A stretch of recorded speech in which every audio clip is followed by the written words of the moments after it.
Those of you that have been following this blog will know that Jane and I go out to a lot of the famous places in England to seek out some of the famous ghosts. Not necessarily to always contact them, but sometimes to just tell the story behind these places. And today we're with Jane's mum, who's just turned 89, has been her birthday. We took her there for a treat, and had a look round at the same time to see what we could sense with the spiritual vibrations of Osborne House. Now, Osborne House is just on the Isle of Wight. It's well worth visiting. It's a lovely, lovely place. It's a Piazza-style Italian building that Queen Victoria bought to have for her and her husband, Albert.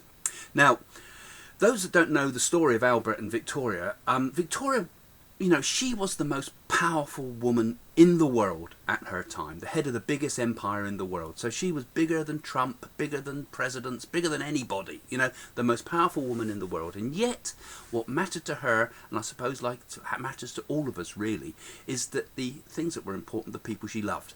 And power was secondary. And this place was like a little island away from all the chaos of Windsor and Buckingham Palace and all the duties she had, where she could be herself. Now, in Osborne House, it's really a bit of a love nest, because everywhere you look, you've got A's and V's all over the place, you know, Albert's and Victoria's written everywhere, on the walls, on even the doorknobs, on everything you could see or touch, even the cutlery, you know, has A and V on it, intertwined sometimes separately. And this whole place was a representation of their love for one another. All the statues you see and the beautiful paintings that are there are kind of their gifts to one another, most of them. And so that they were like, you know, they would give each other these somewhat sentimental statues and things, but they would, it was like Beckingham House, as they call it, with the Becks. You know, there was two people with not the best of taste, but certainly a lot of love for each other, giving each other presents and not showing it off, but showing it off to each other, you know. So it was quite an insight into the real woman there, you know. And so the two of them lived in Osborne House, and when Albert died, poor old Victoria was absolutely devastated. She didn't know what to do, so she searched and found spiritualism. Now, in her time, in the 1800s, spiritualism was on the rise. There were the Fox sisters from Hydesville in America, near New York, which had given the first proof of life after death. And this brought with it, as they considered, the date of the birth of spiritualism. Now, Victoria, having lost her husband, of course, became very interested in the idea of, could spiritualists perhaps connect with Albert? And Osborne House was used by many mediums to see if they could make a contact with Albert in the spirit. Now, she was deeply bereaved. That's why Victoria always wears the black. You'll always see her wearing black, and that's not because she's a miserable woman. It's because she was in grief so much, and she stayed in mourning for many, many years. Now, the first medium she came across was a young boy, a 13-year-old boy named Robert James Lees, who claimed to channel the ghost of her dead husband, Prince Albert.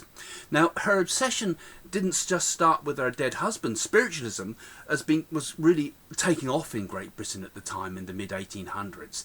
And even before that, her and her husband were very interested in it as well, before his death even. So Victoria and Prince Albert both participated in spiritualist seances as early as 1846, and some of those were held in Osborne House itself on the Isle of Wight. And some of these rooms that we're looking at, I often wonder, you know, is this the table where she sat and did her seances?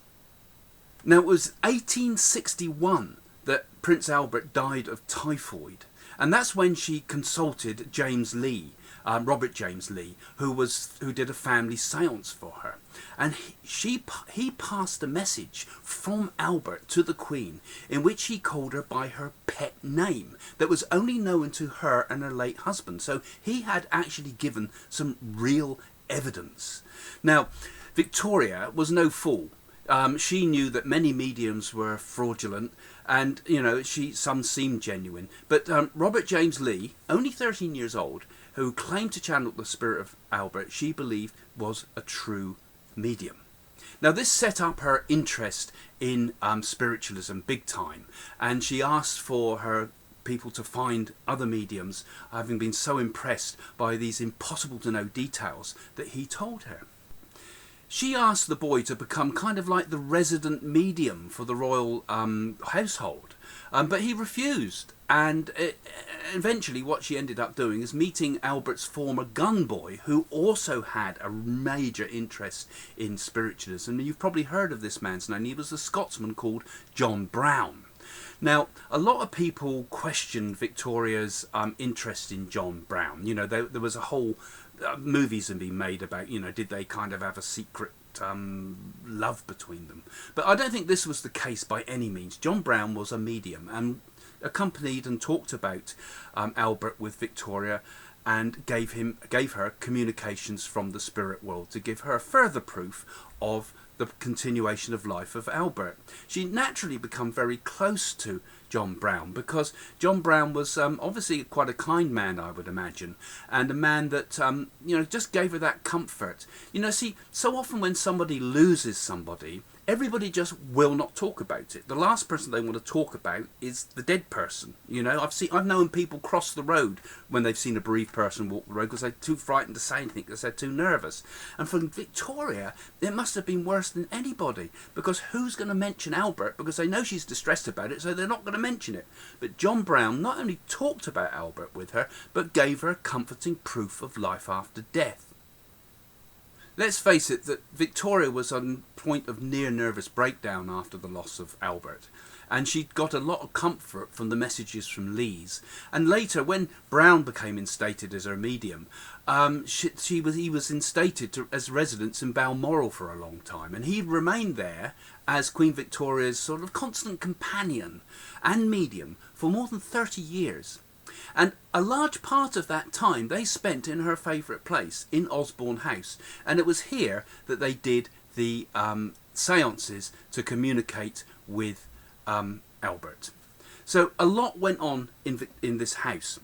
Now, while we've been walking round it also, we got interested in the fact, did Victoria herself haunt this place? Because, you know, she died here in Osborne House, and her bed where she died is quite a spooky looking place, but still fascinating as it is, we wondered if we could sense the spirit of Victoria here.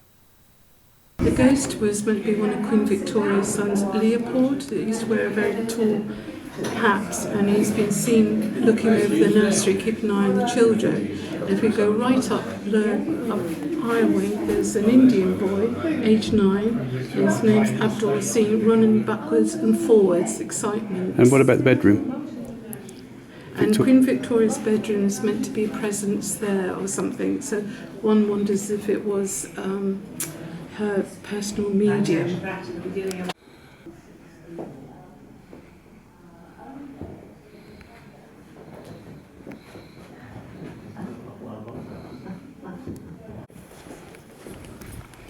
This is the bedroom where Queen Victoria died, and there would have been a white piece of heather laid on the bed because she was very fond of Scotland, so therefore the white heather was considered a very mystical flower.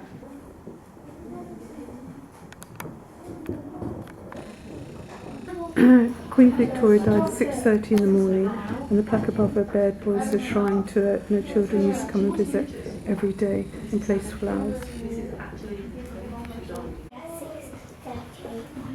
I heard something very sad today. I heard that children have been too.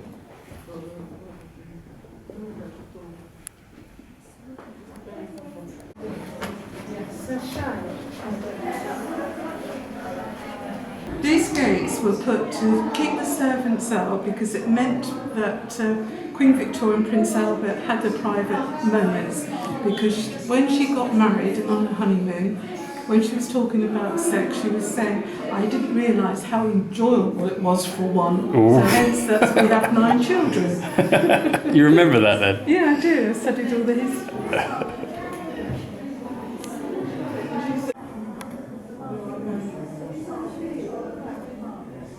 Think there's any ghosts here?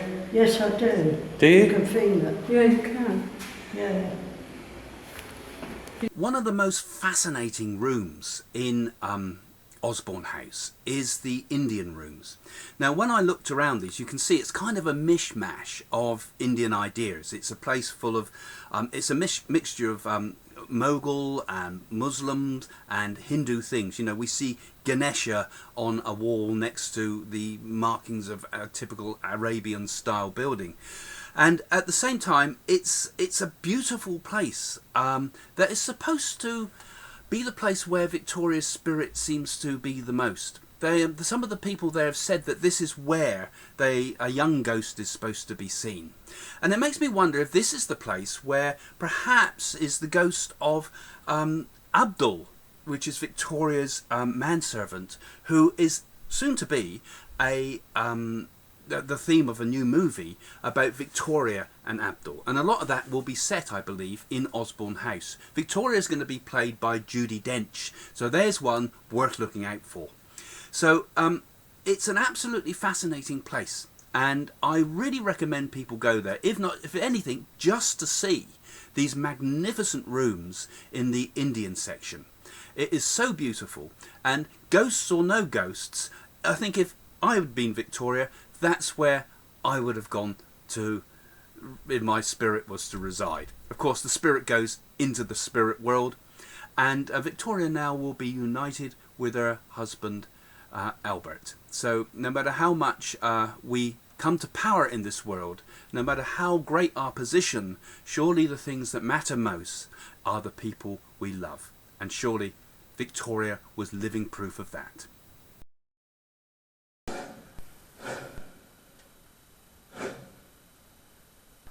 Jane and I now do our spiritual work for our foundation. All the profits that come from things like our conferences and theatres and workshops and all those exciting things now go into this foundation, which ultimately has the long-term plan of building centres in the UK and maybe around the world one day. But meanwhile, we've been doing a lot of direct spiritual work with it. We've been going out, feeding people in India, giving to the destitute, giving to beggars. We've helped feed schools, helped orphanages, and we've even given cows to older people that have no other form of income. So mediumship can change your life, but it can also help people directly in the world. So go to the links at the end and find out all about what Jane and I are trying to do.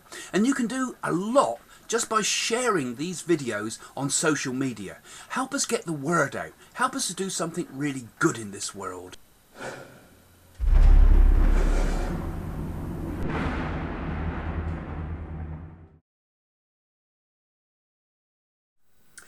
Click on this picture of me to subscribe to our channel and see all of our latest videos as soon as they're published. Or click on this next video for more of our stuff.